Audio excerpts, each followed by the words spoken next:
Hello again. So today is what I like to call Brown Day. Why Brown Day? Because today the Microsoft Zune was released in all its brown behemoth glory. Now, being an Australian in Australia, I'm not going to get my hands on a Zune anytime soon, even to play with, because Microsoft's only saw fit to release it in the United States of America. That doesn't stop me from having an opinion about it though. What does stop me from having an opinion about anything? So, what have we heard so far about this chunky pocket weight? Well, as you may or may not be aware already, Microsoft did a deal with Universal Studios, but the deal that Microsoft did with Universal makes me a little bit angry.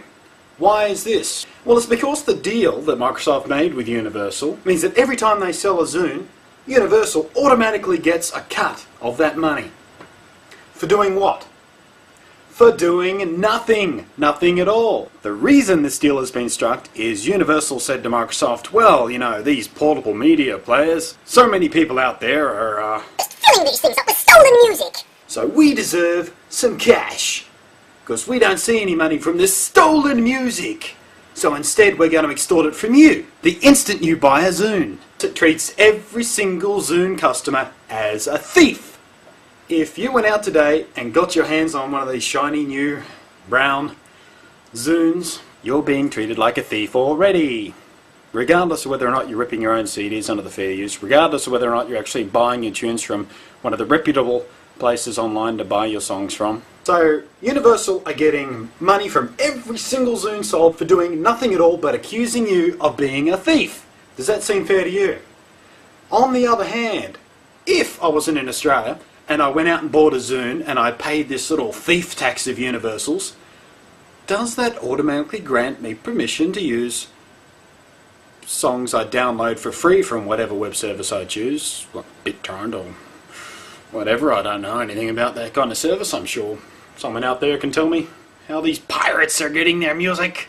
But you see, if I've already paid to cover Universal's losses from stolen music, does that grant me the right to steal the music? Technically I've already paid for it because it's encompassed in the price of the Zune. This sets a real bad precedent, people. You should be very mad about this. Record companies are treating you like thieves even before you steal the music.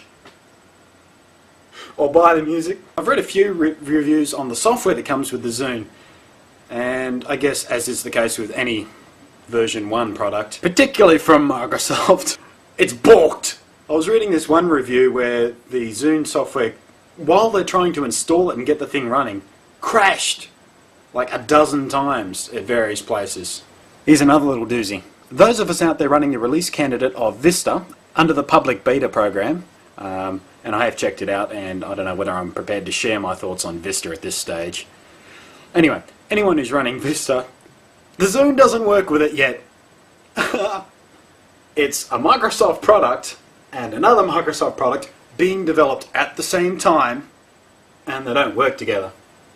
Now, after you've already been treated like a thief, they've got the Microsoft Zune marketplace where you can actually buy your songs, just like the iPod store. You go to the iPod store, you register your credit card details, or you buy one of those prepaid cards, and bang, you can spend your dollars really easy. Buy the song, click, done. With the Zune marketplace, not so easy. What a surprise! The industry talk for this kind of thing is barriers to entry. I like to call it the number of hoops you have to jump through just to use something. This is the way the Zune marketplace works. When you install the software, you go through a little sign-up process. Then it asks you for your .NET passport. Then they ask you to create a Zune tag. So that's 3 separate pieces of sign-up stuff so far, and you're not even at the store yet. When you get to the store, you get the opportunity to register a credit card, but no, it's not that easy. When you register your credit card with iTunes, you just go click and you buy songs with normal dollars or whatever the currency is in your country. Not so with Microsoft. You then use those credit card details to buy Zune points, and these Zune points are then used to buy the songs on the service. This isn't designed to make anything easier for you. Another little hoop to jump through, but it gets better. Zune points don't equate to dollars. You can buy a song from the Zune Marketplace for 79 Zune points. When you go to click on the buy the song for 79 Zune points, you went, oh, that's pretty cool, 79. That's obviously cheaper than 99 US cents for an iPod song. Wrong! It only seems cheaper because they're playing with your mind by using this little point system. If you do the maths, it actually works out exactly the same. But it feels cheaper because it's 79 Zune points and you don't get any real sense of the dollar value unless you sit down and work out the conversion rate and do the math yourself. Mess with the customer's mind. Little bit of marketing dishonesty never hurt anybody.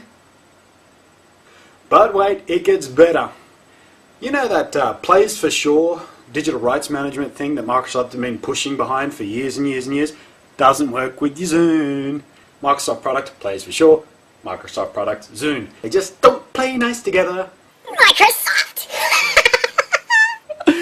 What are you doing? You shit me. You shit me. You shit me. You shit me. You know all those reviews you've been reading about the Zune, and you can't really trust any of them because with every review pack that Microsoft sent out, before the reviewer got the Zune to review, they had to sign a little contract. And part of the contract states that you may utilize and study the design, performance and operation of the Zune review kit solely for the purposes of creating reviews. This permission is for you and you only. You may not share these items with any third parties. Seems fair enough until you realize that what that means is any reviewer who got themselves a Zune isn't allowed to show it to anybody else. So they can't show it to their partner, they can't show it to their kids and get opinions from other people who aren't professional technology reviewers. They can't get the normal person's opinion of the Zune to review. Microsoft! So let's recap, shall we? Zune, pain in the arse when it comes to compatibility, whether it be with songs you've purchased previously, whether or not it was under the Microsoft pushed plays for sure DRM. No, they're not going to work on this Microsoft product. They don't play for sure at all. In fact, they don't play at all. You've got to jump through just a ridiculous amount of hoops just to be able to buy a song from their marketplace thing. And even then, they've got some little mind games for you to play with. It doesn't work within your operating system yet. Oh, that one made me laugh. The software that comes with it is buggy and it crashes. And you can't really trust any of the reviews out there, but that really doesn't matter anymore because the Zune's out now in normal people's hands. So in the next couple of days, you're going to be getting some real opinions from real people about what this device is all about. Oh, I almost forgot the Wi-Fi sharing thing.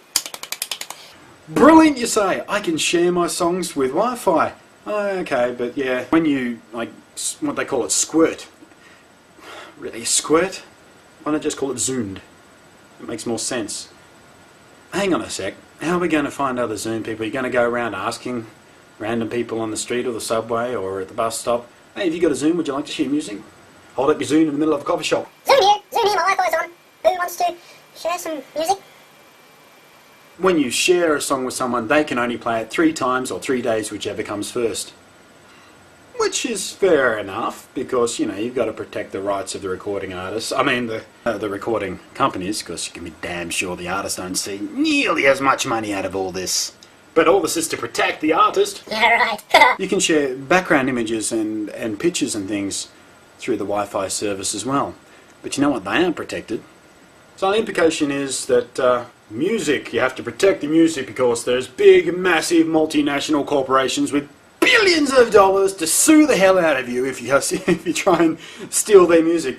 But if you're an artist that works in a different medium like, say, drawing or painting, photographer or anything like that, your rights don't mean dick because you're not supported by a company like, Universal. Screw you. How easy is it going to be when you can just sync your playlist from your Zune and your computer wirelessly? Hang on a sec, you can't do that. Oh, but that's okay, because it's going to be really, really awesome to be able to, go anywhere where there's a Wi-Fi hotspot and actually buy your songs wirelessly across just using the Zune itself. Oh, wait, you can't do that either. Bow-bow. Yeah. They kind of needlessly crippled the Wi-Fi features on the Zune. It's next to useless for most people. This ugly bastard of a device. If someone's in America and I have to have a spare Zune they want to send my way so I can review it properly, just drop me a line, I'll let you know exactly where you can send the ugly brown bastard. Zune. Really, who came up with that name anyway? Zune. I guess it doesn't make any more sense than iPod. Catch you next